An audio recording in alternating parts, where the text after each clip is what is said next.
LRS దరఖాస్తుల పరిశీలనను మరింత సులభతరం చేయనుంది తెలంగాణ ప్రభుత్వం.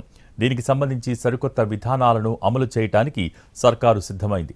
ఇప్పటికే దరఖాస్తుదారులకు ఊరట కల్పించేలా ఉత్తర్వులను సవరించింది. ఫీజు రాయితీని సైతం ప్రకటించింది. దరఖాస్తుల పరిశీలనను సులభతరం చేసేందుకు సన్నద్ధమైంది.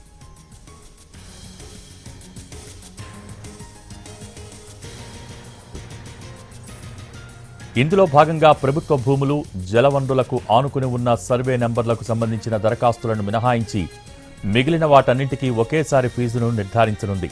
ఇందుకోసం 1-2 రోజుల్లోనే ప్రత్యేక సాఫ్ట్వేర్ను అందుబాటులోకి తీసుకురానున్నట్టు తెలుస్తోంది. దీనిపై మరింత స్పష్టత ఇస్తూ ఇవాళ మార్గదర్శకాలను విడుదల చేయనుంది సర్కార్. ఎల్ఆర్ఎస్పై కొన్ని సవరణలు చేస్తూ ప్రభుత్వం 2 రోజుల క్రితమే ఉత్తర్వులిచ్చింది. వాటికి అనుబంధంగా ఎల్ఆర్ఎస్ దరఖాస్తుల పరిశీలనను సులభతరం చేస్తూ ఈరోజు మార్గదర్శకాలను జారీ చేయనుంది.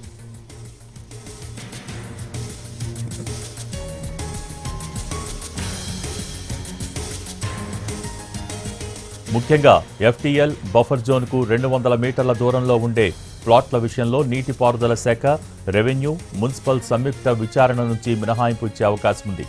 ప్రభుత్వ భూములను ఆనుకుని లేని సర్వే నెంబరులో వేసిన లేఅవుట్లు, ప్లాట్ల క్రమబద్ధీకరణకు పెట్టిన దరఖాస్తుల విషయంలోనూ సంయుక్త విచారణ అవసరం లేకుండానే మార్పులు చేపట్టారు.